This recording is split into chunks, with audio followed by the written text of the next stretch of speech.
एक बिजनेसमैन से जो अपने परिवार के साथ छुट्टी मनाने के लिए स्पेन जा रहा था। जब वो एयरपोर्ट पर पहुंचा तो उसके पिता मार्टिन उसे लेने आए। वो एक आर्टिस्ट थे और बाप बेटे के बीच ज्यादा अच्छा रिश्ता नहीं था, पर फिर भी वो समुद्र की ओर निकल पड़े जहां से उन्हें एक शिप में बैठकर अपने टूर की शुरुआत करनी थी। रास्ते में मार्टिन ने देखा कि विल हर वक्त अपने फोन पर ही लगा हुआ था। खैर, जब वो समुद्र किनारे पहुंचे तो विल की माँ लीजा और बाकी के परिवार ने उनका स्वागत किया। फिर रात को डिनर के समय पर भी विल लगातार अपना फोन ही चलाए जा रहा था, जिसे देखकर मार्टिन काफी चिढ़ गया। खैर, फिर अगले दिन मार्टिन पूरे परिवार के साथ समुद्र में अपनी कश्ती लेकर निकल गया, पर यहाँ भी विल फोन पर ही बिजी था और उसकी लापरवाही की वजह से विल के भाई जॉश की गर्लफ्रेंड डारा को चोट लग गई। तभी मार्टिन ने गुस्से में आकर विल का फोन समुद्र में फेंक दिया। अब विल भी परेशान था, इसलिए वो कश्ती किनारे पर लगाकर शहर में घूमने निकल गया। वहीं दूसरी ओर मार्टिन ने देखा कि एक छोटी कश्ती सुबह से उनकी बोट के आसपास घूम रही थी। इधर विल जब घूमकर वापस समुद्र किनारे आया तो वहाँ उसे अपनी बोट कहीं भी दिखाई नहीं दी। उसने आसपास के मछुआरों से पूछताछ की, मगर कोई जानकारी नहीं मिली। फिर लोगों ने उसे पहाड़ी के ऊपर जाकर देखने की सलाह दी, क्योंकि वहाँ से पूरे समुद्र का नजारा साफ दिखता था। अब विल तुरंत पहाड़ी के ऊपर गया और वहाँ से उसे अपनी नाव दिखाई दी। वो फटाफट तैर कर नाव के पास पहुंचा, मगर ये क्या, वो नाव तो बिल्कुल खाली थी। ये देखकर विल का दिल डूबने लगा, क्योंकि उसे एहसास हो गया था कि यहाँ पर कोई तो दुर्घटना जरूर हुई है। अब विल बिना समय गवाए शहर के पुलिस डिपार्टमेंट में पहुंचा और पुलिस से मदद मांगने की कोशिश की, मगर वहाँ किसी ने उसकी पुकार नहीं सुनी। पर जैसे ही विल ने अपना पूरा नाम बताया तो फिर वहाँ पर हलचल हुई और सभी पुलिस वाले तुरंत काम पर लग गए।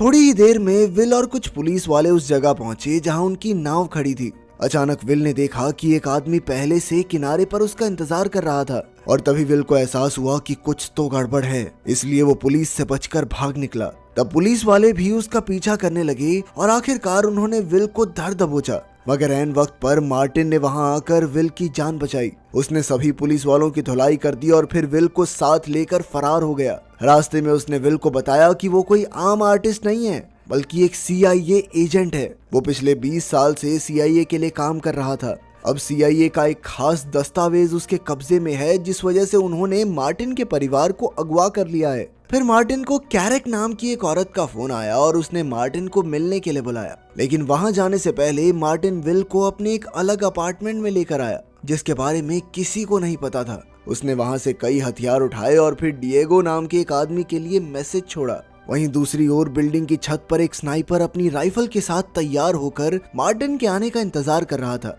इधर मार्टिन ने विल से कहा कि कैरेक उसकी दोस्त है, पर फिर भी विल को अपनी सुरक्षा के लिए गाड़ी में ही रहना होगा। जब मार्टिन अंदर गया तो कैरेक ने उसे चुराया हुआ सूटकेस किडनैपर्स के हवाले करने को कहा, ताकि वो अपने परिवार को छुड़ा सके।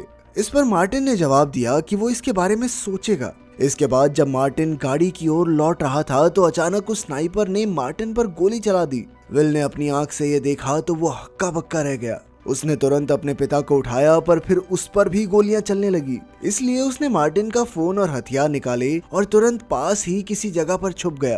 तभी फोन बजा और विल ने फोन उठाया, जिस पर वो किडनैपर्स उसके पिता को टॉम नाम से बुला रहे थे। पर अब उनके पास ये सब सोचने का वक्त नहीं था, क्योंकि पुलिस चारों ओर से उन पर गोलियां बरसा रही थी। इसी गोलीबारी में स्नाइपर ने एक पुलिस वाले की हत्या भी कर दी और पुलिस वालों को लगा कि ये विल का काम है। खैर, अब विल जैसे तैसे एक वॉशरूम में घुसा और खुद को शांत करके आगे के प्लान के बारे में सोचने लगा। इसके बाद वो सीधा एम्बेसी से मदद मांगने पहुंचा, पर वहां के स्पेशल एजेंट से बात करने के बाद भी कोई फायदा नहीं हुआ। असल में एम्बेसी के पास मार्टिन शॉ नाम के एजेंट का कोई रिकॉर्ड नहीं था, बल्कि उन्होंने तो विल से ही कहा कि उस पर पुलिस वाले की हत्या का आरोप है और वो उसकी मदद के लिए उसे बस एक वकील दे सकते हैं। तभी विल को बताया गया कि नीचे उससे कोई मिलने आया है। नीचे जाकर विल ने देखा कि उसके पिता की दोस्त कैरेक उसका इंतजार कर रही थी। उसने विल को उसके बचपन की ऐसी ऐसी बातें बताई जो सिर्फ मार्टिन के किसी खास दोस्त को ही पता हो सकती थी। फिर कैरेक ने कहा कि उसने ही मार्टिन को जान से मरवाया है, क्योंकि मार्टिन ने उसे धोखा दिया था। जब कैरेक ने कहा कि वो विल को सब कुछ सच बता देगी तो विल चुपचाप उसकी गाड़ी में आकर बैठ गया।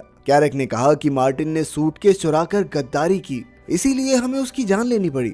अब कैरेक चाहती थी कि विल वो सूटकेस ढूंढने में उनकी मदद करे। ये बात सुनकर विल ने तबीयत खराब होने का नाटक किया और फिर गाड़ी से बाहर निकलकर भाग निकला।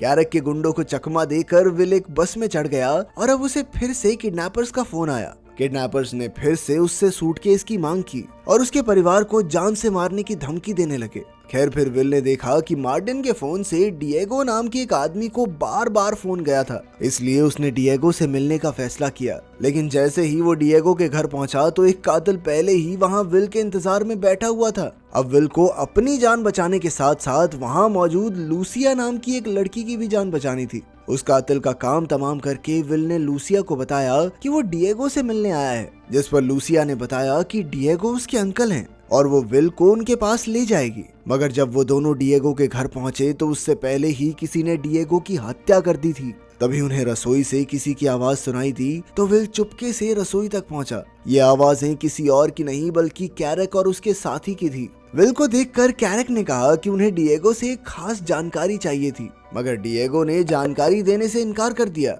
इसीलिए उन्हें उसे मजबूरन मारना पड़ा। ये सुनकर लूसिया ने उन पर हमला कर दिया और विल तुरंत लूसिया को लेकर छत की ओर भागा। यहाँ से वो तारों के जरिए नीचे आ गिरे और फिर लूसिया विल को एक स्कूटर पर बैठाकर भाग निकली। इधर कैरक अब भी विल को मारना चाहती थी क्योंकि वो मार्टिन की मौत का इकलौता चश्मदीद गवाह था। कुछ देर बाद विल की तबीयत बिगड़ी तो लूसिया ने देखा कि उसे तो गोली लगी थी, इसीलिए वो तुरंत उसे अपनी एक सहेली के यहाँ ले गई। जल्द ही विल बेहोश हो गया और लूसिया ने अपनी सहेली के साथ उसका इलाज किया। बाद में जब विल को होश आया तो लूसिया ने उससे पूछा कि आखिर ये सब चल क्या रहा है। फिर जब उसने विल के पिता की तस्वीर देखी तो उसने कहा कि वो टॉम को जानती है। वो तो पूछने लगी कि तुम उसे मार्टिन नाम से क्यों बुला रहे हो। विल को लगा कि लूसिया मार्टिन की गर्लफ्रेंड रही होगी, पर फिर लूसिया ने बताया कि टॉम का उसकी माँ के साथ अफेयर था और असल में वो टॉम की ही बेटी है। ये सुनकर विल हैरान रह गया, पर फिर उसने अपने परिवार की जान बचाने के लिए लूसिया को भी साथ चलने को कहा।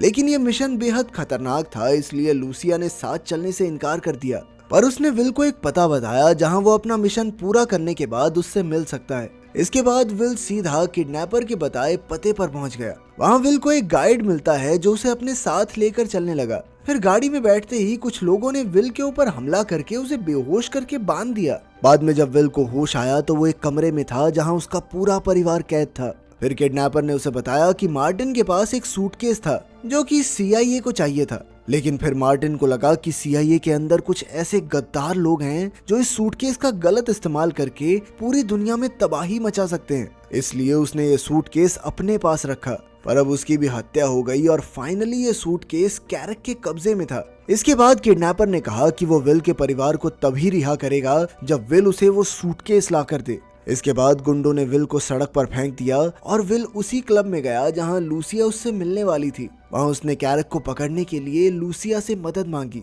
और लूसिया ने अपने साथियों को बुला लिया। फिर विल ने कहा कि वो अपने क्रेडिट कार्ड का इस्तेमाल करेगा और जल्द ही इसकी भनक कैरक को लग गई। फिर वो खुद ही उसका पीछा करते हुए आएगी और तब विल कैरक को पकड़कर उससे सूटकेस छीन लेगा। अब प्लान के मुताबिक विल ने क्लब में क्रेडिट कार्ड का इस्तेमाल किया और थोड़ी ही देर में कैरक के गुंडे वहां पहुंचे। उन्होंने विल और उसके साथियों पर हमला कर दिया, पर विल की टीम भी कोई कम नहीं थी। जल्द ही उन्होंने कैरक के खास गुंडों को धर दबोचा। बाद में उन्होंने इस गुंडे पर खूब अत्याचार करके कैरक की जानकारी निकलवाने की कोशिश की, लेकिन उसने अपना मुंह नहीं खोला। तब विल समझ गया कि इसे पीटने से कुछ नहीं होगा। उसने बाहर आकर अपनी टीम से इस गुंडे को रिहा करने को कह दिया। वो जानता था कि रिहा होते ही वो सबसे पहले कैरक के पास ही जाएगा, और हुआ भी बिल्कुल ऐसा ही। उसका पीछा करते हुए विल और उसकी टीम एक बेसमेंट में आ पहुंची। तब उन्हें पता चला कि आज कैरक यहाँ सूटकेस को बेचने की डील करने वाली थी। अब विल धीरे से कैरक की ओर बढ़ रहा था और लूसिया एक गाड़ी में बैठी थी। तभी किडनैपर्स की गैंग भी वहां पहुंची और उन्होंने लूसिया को जबरदस्ती बंदी बना लिया।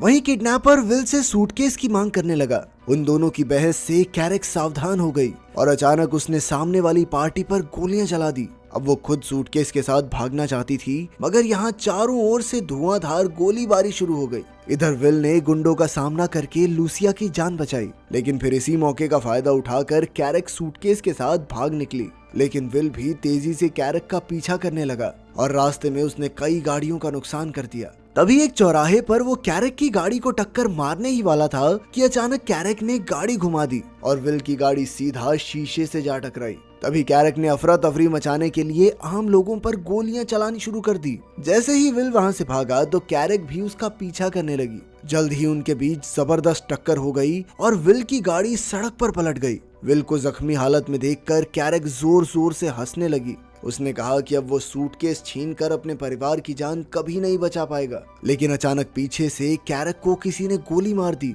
और तब विल ने देखा कि किडनैपर के गुंडे यहाँ आ पहुंचे थे। उन्होंने कैरक को जान से मारकर सूटकेस चुरा लिया और फिर किडनैपर खुद विल को उसके परिवार के पास ले गया। रास्ते में उसने देखा कि मार्टिन बहुत ही बहादुर और शातिर एजेंट था और आज उसे विल पर भी नाज होगा। आखिरकार विल ने अपने परिवार को आजाद जो करवाया था। बाद में हॉस्पिटल के बाहर एक एजेंट ने उसे कुछ कागजात देकर कहा कि वो CIA में एजेंट बनकर अपने पिता की जगह ले सकता है, पर विल ने इससे इनकार कर दिया। फिर विल ने पूछा कि आखिर उस सूटकेस में ऐसा क्या था, पर किसी ने भी उसे सच नहीं बताया। खैर बाद में विल ने अपने भाई और माँ को लूसिया से मिलवाया। आखिरकार सबने उसे अपना लिया और अपने परिवार का हिस्सा बना दिया। अगर वीडियो पसंद आई तो लाइक कर देना, चैनल को सब्सक्राइब कर देना। मिलते हैं अगली वीडियो में। सेक्स के दौरान क्या करना चाहिए और क्या नहीं, क्या ये आपको पता है? हमारे दादा दादी